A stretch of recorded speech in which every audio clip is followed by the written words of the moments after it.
Hello and welcome back to another guide. This time it's going to be for awilix, and our focus is going to be in the jungle. And my lovely assistant, or no, actually I shouldn't say lovely, but very handsome assistant, is Lord Door. Hey, Yep. And pretty much I'll be running through her strengths, what you want to target, and pretty much, yeah, and how strong she is, because I feel that she is underused. She is very strong. She and everyone who knows her knows that her main strength comes from knockups. She's very strong from knockups, and if I could very well argue that she is a direct counter to Neith, due to the fact that her ultimate can just completely shut her down. But without any regards, let's just take a look at her abilities. First, her passive. If awilix strikes first from out of combat, so pretty much if I leap in there and I'm the first one to do combat damage, I gain it. She increases her physical power for a short duration. Her physical increase is 30% for 2.5 seconds, 30% of what you currently have. So pretty much the more damage. Then your first one is Summon Suku. This is going to be your ability that gets you around the map very fast. It's really amazing ability. All you need is pretty much one tier of it early. And pretty much here I'm going to show you. It's not the first ability you want to pick up, but you get on top of your cat here and you gain a flat movement speed boost while on top of it. See, right now, since I'm on top of Suku, I have 461 movement speed without any items. And if I get off, it's 370. So it's a good bit. Then her 2 is Feather Step. It is it's going to be your clearing. It's going to be your high damage. It's what's really going to allow you to deal all that damage. It has a pretty short cooldown of roots and cripples for the duration of 6 seconds. The attack penetration bonus of ×1 to ×2 at max rank, and deals 60 damage to 180 plus. And pretty much what it does is she flips over an enemy, dealing damage. And so it's like you attack someone from the front, you flip over, you end up behind them. And the cooldown of it is pretty quick. It's not the quickest, so you can't exactly spam it, but it is pretty fast. And then there's the Moonlight Chase, her line damage attack. And this is pretty much what's going to set you up for your 3 if you are by yourself without any. You shoot out a cat. It's pretty slow moving, but if you hit someone from behind, it knocks them up, which sets you up for your ultimate. Which I'll explain in a little bit. So let's just get one point of that real quick. It's pretty much what you want to max out first is your Feather Step. It does the most damage. I mean, stat-wise, right here, as you see, it doesn't seem like it does, but it does. It really does do the most damage because of the ability to flip and pretty much basically attack then flip again. It allows you to really get around them, and it's the most reliable damage source, I should say. Because your next, what I usually like to after maxing out Feather Step, I like to max out Moonlight afterwards. Of course, getting a ultimate point whenever I can, because it scales pretty nicely. your right tower is under attack. And like I said, I will explain the ultimate because I feel like explaining the ultimate is. I will explain it in a little bit. But if you just read it there, it's pretty strong. But then again, Suku, summoning Suku is the last one I would level up, because mainly you're going to be using it to getting around the pretty much getting around the map, and you're really going to use it to pretty much initiate, but not to do a lot of burst damage. You're going to mostly use it for the escapes and for the movement speed of 25, which you get at all levels. And you get a strafe Yeah, and you get strafe penalty of 50%. So pretty much moving side to side, you move very slowly, but you move very quickly forward. Yeah, I know I haven't bought any items yet. So I mean, pretty much you can do some really. So pretty much your W key is going to be your best friend in this. So pretty much that's what it looks like. So let's go with items. Of course, you're going to be in the jungle. Bumba's Mask is a must-have because, again, mana regeneration. She's pretty mana intense, so having a mana regeneration is really good on her. I could argue, you could argue not getting the boots because of the summon of Suku. You could argue instead of going for the boots, you could go for the tier 2 Rage of the Gods instead, for the more often the more often clear, because the tier 1 Hand of the Gods is a 90-second cooldown, and the tier 2 is 60 seconds. So again, you could, with the Rage of the Gods, you pretty much can, you know, hog the camp, help the solo laner in their lane for a little while, then leave quicker to start jungling and rotating, because the fact that you'll have it much quicker than our other jungler. So it really depends on what your playstyle. It's arguable which one is better. But for this fact, I think I would probably go with the boots because it helps you move around.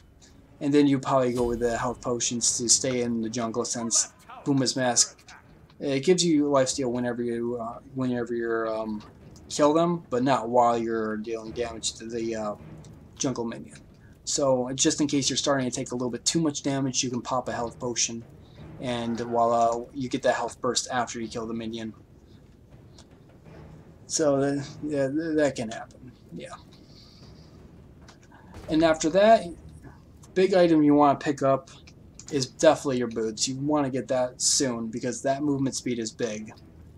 You could argue between Ninja Tabby or Warrior Tabby, but I would suggest Warrior Tabby because the ultimate itself will provide you that attack speed.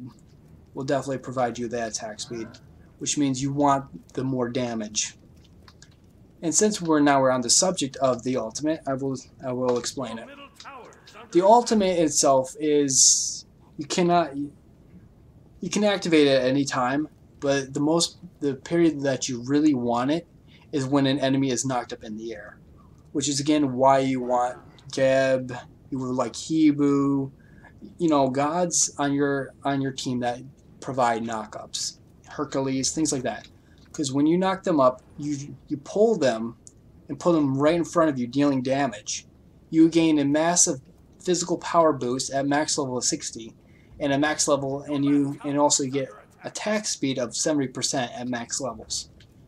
At early levels, it's 200 damage, 30% attack speed, and 20 physical power. So it scales up pretty well throughout the entire time. You're mostly leveling it up for the attack speed and the physical power, mostly. And to be honest, it really does boost up. The damage is just a little like the icing on the cake, more or less, but it's not what you really want from it. So pretty much after you, okay, so you get your boots. Joan's Wrath is I say a must on her, because one, her cooldowns are pretty long and pretty grueling. She runs out of mana very fast, and the penetration and power is really great on her. So I say the second item you want to get is Joan's Wrath as soon as possible. I find it's really good. I usually get it in almost any matchup, whether I'm playing arena, whether I'm playing like Siege or whatever. It doesn't matter. I usually pick it up because it's so good on her. It's pretty much essential. Shifter Shield, I can argue to get it or not. If you're feeling uncertain and you're kind of iffy if you're a survivor or not, it's more of an item that will allow you to survive encounters, more or less. But crit items I find on her are really strong. I find getting crit on her is really good. I usually would, if you're thinking of not getting Shifter Shield, then pick up Rage. Then pick up Deathbringer. Titan's Bane, I could argue against that. I don't think Titan Bane is really that strong on her, because at that point you really don't need that much penetration. But you probably more or less want probably some kind of survivability, some CC immunity, probably like Magi's Blessing. Probably, then it's pretty much around this time you probably think you can think about picking up Shifter Shield, or you can pick up Witchblade. And oh my god, fucking butter. Yeah, Lord Dor, since you have him on your friends, can you tell him to leave me alone for a moment? Okay. Yes, be a gentleman. I apologize to you guys. This is going to seem unprofessional. I might have to cut this out, which it's a major pain in the dick. But now you can see the life I live with butter. And thank God it's over. I apologize again for that. I'm really sorry. I should have put it on Do Not Disturb. And that was my bad. My mistake. It will not happen. It will not happen again. But anyway, moving on to more pressing matters of what we're talking about. Picking up Rage, picking up Deathbringer. It means you still have 2 item slots. Technically 1, but 2 considering you're going to be selling Booma's Mask anyway. Somewhere down the road.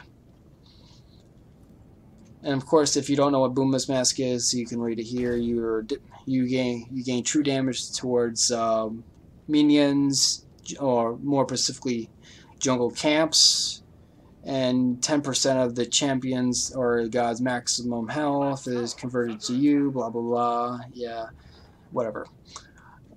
That really doesn't matter. But anyway, you're gonna want Rage, Deathbringer. Let's just sell this because hey, we're gonna sell it eventually anyway. Then you have a lot of damage in your kit right now with these 4 items. You might want to start thinking about some sort of survivable items, you know, to stay in the fight a little bit longer. That's when you can argue like maybe I should pick up Shifter Shield now, or maybe not. Picking up Shifter Shield now or later really depends on how you feel and how you think the game's going. If you're falling a little bit behind and you're just getting picked off way too quickly, I think probably picking up the Shifter Shield's a better item because you really do need to survive. So for the sake of the video, I will pick up the Shifter Shield, but I'll probably, instead of picking up any other defensive items, I'll probably pick up I find picking up a lifesteal on her, it's actually not too bad. But getting Devourer's Gauntlet is way too slow at this point. Maybe before the Rage, you pick up maybe the Bloodforge. I find Bloodforge on her is actually not bad, due to the fact that it synergizes with the ultimate, and that attack speed increase very well. And you gain a little bit, you gain power and pretty much good lifesteals for the stacks of the max stacks of 3 when you're attacking. So, and it allows you to pretty much box a little bit too. So I say Bloodforge. I mean, they don't suggest it, but I think it works pretty well with her, to be honest with you. I don't know why people don't think so. So I usually would pick this up after Joan's Wrath, or somewhere, or after Rage. So think about picking up Bloodforge after or before Rage. And pretty much this is pretty much what you're looking at for a build. A Shifter Shield, Warrior's Tabby, Joan's Wrath, Rage, Deathbringer, and Bloodforge.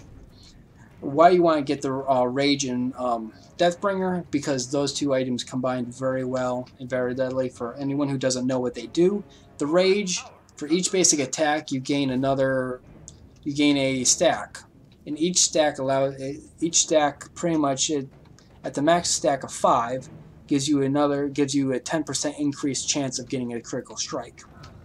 And if you don't know what critical strikes are, it's a increased damage source which occurs on a chance. Deathbringer, 50 power, 20% critical chance.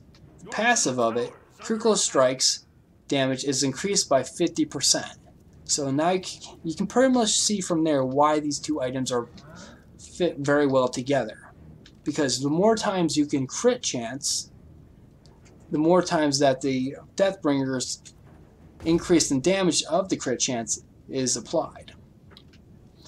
And crit chance is always great with attack speed, which works very well with your ultimate. And your ultimate is an amazing ganking tool. So anyway, by that time you're probably like, you're probably wondering whether you want to go with the Wrath of the Gods for your active, or you want to go with Fist of the Gods. Again, it depends on what your target's gonna, what you're really targeting. When you don't really have a lot of CC in this kit, your biggest CC is your was it Summon Panther? Oh, I forgot the name of it. Moonlight Chase is your Moonlight Chase ability, which is a knockup. Which is that's all your CC contains of. Instead of your next to your ultimate. So you might want to consider the Fist of the Gods. But if you're really concerned about like helping with the objectives like Fire Giant and Gold Fury, go for Wrath of Gods. It's either one is a good choice. So I mean, it depends on the situation again. So you always have to try thinking a few steps ahead. Like, am I going to need this in the future, or am I going to need this? Which is going to be more beneficial to the team. And now we come back to another thing. A problem with, like most assassins, they have a tough time dealing with CC due to the fact that they're so squishy. So they suggest for an active getting, they suggest getting Purification Beads, which I agree with, or Aegis, which again I agree with. Because the Purification Beads will allow you to get out of sticky situations, like if you get rooted by a Scylla. And of course, after the root, you're probably thinking that she's probably going to try to crush you or hit you with I am a monster. Which that will allow you, the beads will allow you to get out of that CC and pretty much leap out of the way completely of all the damage. The Aegis has been changed a little bit, so it's not as good as it used to be. So you can't really Aegis out of that damage if you're already CC'd. So Purification Beads is probably a little bit better in that regard, since she's already so mobile and so slippery. She's almost like, she's like a different version of Circuit in that regards of how slippery she can be. But let's show you what I mean. Okay, it's like late game. The scenario is that it's pretty even so far. The goal is pretty even, the experience is pretty even, blah blah blah. So where am I going to meet you? I'm in solo. You're in the solo lane, are ya? Yeah. No, back kidding. See, I just picked him up. No. And I'm doing so much damage to him. No. And you can just see that the fact that I was able to pick him up from behind and hit him with that chase, even though I was being slowed, I was still able to hit him with my ultimate.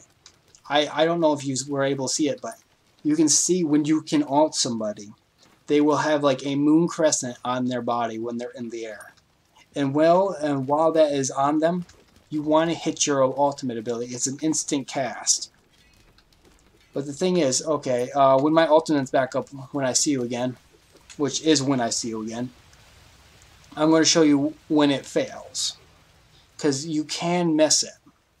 Because you can ult, and if you do ult without anyone having that crest on them, it will activate regardless.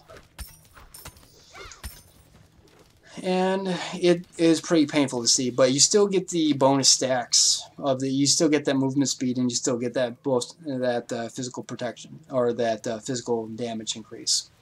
So sometimes you can essentially use it as a steroid if you're having a hard time, if you're more or less boxing with someone. But it's more or less for a way to stop someone from escaping. Because if you're the one that's like, if you're the one getting outboxed, you're more or less wanting to use your Suku, and you're the one who wants to get away. And like you saw, I leaped in there with Suku. I did a little bit of damage with that. Then I flipped over him, because after you use your basic attack, because right now you can see on the screen that my 2 is X'd out. I cannot use it. See, but if I use a basic attack on these minions, oh man, these minions die too quickly. These minions die way too quickly to be able to show. See? Oh no, he died way too quickly. Okay, here, let me just basic attack you once here. See, now I can use it. And if I click my 2, I flip over him. And I end up behind him. Okay, now I'm going to show you what it looks like when I fail to use it. Okay, now I'm going to just hit you with this. Like, oh, I hit you with it. And nope, sorry. I still get the movement speed. I still get the attack speed increase. But I just don't get the pull. Which means, and it still goes on cooldown regardless. So, I mean, so it does take so it does take skill to realize when to ult and when you want to ult. And now for the lane clearing. Pretty much, you could use the one. It's not bad at wave clearing, but it's not the greatest. Here, I'll go into the jungle real quick, and I'll show you pretty much what you want to do in the jungle to clear camps. Because clearing camps with her is not that hard. Again, you're going to see that based on my items, I'm going to kill these very quickly. Pretty much, you're okay. I messed up on this one. My bad, guys. Okay, pretty much. If you attack a target twice... Oh, he died. Well, actually, I'm just gonna... Okay, you took way too much damage. Here, please don't die in 2 hits. You see an AoE here. If I hit 2 while that AoE on the ground is around him, it's an AoE damage source then. Which is what you want to use to pretty much to do stuff, yeah. Oh, ouch, that hurts so much. And again, I'm squishy, and probably because of that shifter shield is what saved me from that ultimate. But yeah, pretty much it's that AoE from her 2 is what clears the camps. And you cannot back while you're on top of Suku, so just so you know if you're wondering that. It's because it's still considered that you're using an ability. And you can't back while using abilities. Pretty much your movement around the camp is you're on top of Suku here. Just remember you can't really strafe side. You can't really walk side to side as quickly as if you're on your own 2 feet. But it is a very good movement speed because I only have the only movement speed item I have is my boots, and I have 515 movement, and that is a lot of movement. And also it provides a leap as well. And it's not a small leap either. It's a pretty good leap. You can leap most walls. So pretty much, okay, in a gank scenario, you really don't want to use your leopard to engage, really. You pretty much want to use it as an escape or a way to get around. Oh man, that wall. Okay, let's just... Oh, he got me with the ultimate. It was reactionary. I'm sorry. Now, if I was able to hit my 2 in time, I would have flipped over him, and his ultimate would have missed me. But I didn't hit my 2 in time. Pretty much, engaging with Suku, there is a pretty large cooldown with Suku, which you have to pretty much be aware of. Again, so that's where the decision making comes into. You have it doesn't really cost a lot of mana to use, but in the early game it actually does cost a lot of mana because you don't have a very large mana pool at the start of the game. And it costs 50 mana, and it has 11.2 second cooldown from when you activate the one, from when you first get on top of Suku. That's where the problem lies. See, actually, now does it also? I think it does it. No, it's from when you leap. So it's okay. I was mistaken there. My mistake. So it's when you use the leap ability from Suku is when the cooldown happens, which can be the problem. So I mean, with Suku you can engage from weird and unusual angles. Like you can engage. Like let's say he has my tower down, and he's still pushing there at that very spot right next to blue buff. I could go into blue buff, and I could come in at a weird angle, because most people will be expecting from behind or from in front, not really from the side. So I mean, you can jump most walls, see, and you get a good distance into the lane. Like yeah, you get about halfway into the lane. So it's not a very small jump at all. It's a pretty good sized jump. So you can jump pretty much most walls. There's very few walls you can't jump, like right here. But that's because this wall is massively fat. It needs to go on a diet. But yeah, it's the fact that she takes a little bit to get used to, and she has a lot of burst damage. I hope you guys don't get turned off because of this, or if you find this very interesting and you really like it, that you give her a try. And I hope you find that you love her as much as I do, because I think she is underused, and she is really good at picking off key targets, especially if you have like a Hebrew on your side or a Geb, who can give you those knockups. Then then she was going to be really good, especially since in the ranked games I've been seeing Cupid and Shamblonke getting picked off so much, and the problem with their leap is they get CC immunity, or the Jablonke's anyway gets the CC immunity when he's doing his dash leap. And of course you can't use your ultimate while he's doing his dash leap, which is okay. But the Neith, when she does her backflip, you can use it on that, and she's not CC immune. That's why she works so well against Neith. And even if she roots you, and she's close enough, you can still leap over her. And the purification beads actually takes care of that root, and you can still chase her if you need to, because that damage from you is really gonna just wither Neith down big time. But anyway, duel to the death. Let's back up a little bit, make this a little fair, you know. Duel to the death, final fight.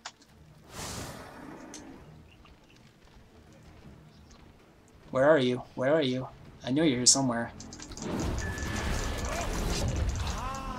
Oh, I leaped over. You're trying to run now, aren't you? A little scaredy cat. Are you scared of me? Oh, crap. Oh my god! You put your back to the wall so I couldn't flip over! Oh, you little I didn't know that would work. Oh, well, that's something I didn't know myself, which is actually really nice to know. It's always good to do some science, which is if your back is to a wall, she can't exactly flip over you. She ends up more on the side that is the most open, which was his right side, because his left side was more exposed to the wall than his right. So that's why I ended up on his right side instead of his left. Science. Try it sometime, folks. You might learn something. It could save lives, like Yes. poor Awilix. Yes, like poor me. Science is needed. But she does, I really do feel like she's underused, and she does, since Lord Dorm knows how I play and knows not to run away from me, then that's why he's able to pretty much beat me, because if you know you have the damage to kill the Awilix, then you don't want to turn your back to her. You simply just don't. But that's pretty much the same as Loki as well. You don't want to turn your back to him either. So pretty much think of it as like almost fighting a Loki. Almost, in a sense. But anyway, I hope you guys found this informative and enjoyable, and that you found a love for Awilix, like I said before, and you give her a try. And like always, before I end this off, I should ask Lord Dorm, anything you want to add? Anything I possibly have missed? Don't be tricked by giving her Hasten Fatalis. It's better just to give her the Assy. Yes. Yeah, I guess It's a very common thing that people say, give her Hasten, don't. When her movement speed is already good enough as it is, you can put a lot of movement speed on her. It's not that viable, really. The Hasten Fatalis isn't okay, but I mean, there is a max for attack speed, and pretty much your ultimate at max rank will give you that, regardless. So that's why I suggest not against it. Nah, because let's here. My attack speed right now without any items at level 20 is 1.38. I activate my ultimate, it's 2.8. Automatically. So like I said before, if you feel like you need to use it as a steroid to box, you can. Get back here, you little hooker. You're lucky No. I used my ultimate. Oh my god, you're mean.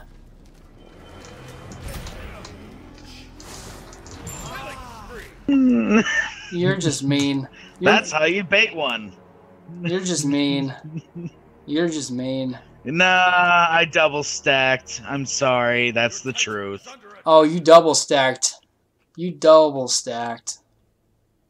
No wonder it was so hard to kill you. Normally, you won't see a lot of mages go with this, with a fully stacked War Sash, but that's mostly if they're scared about dying.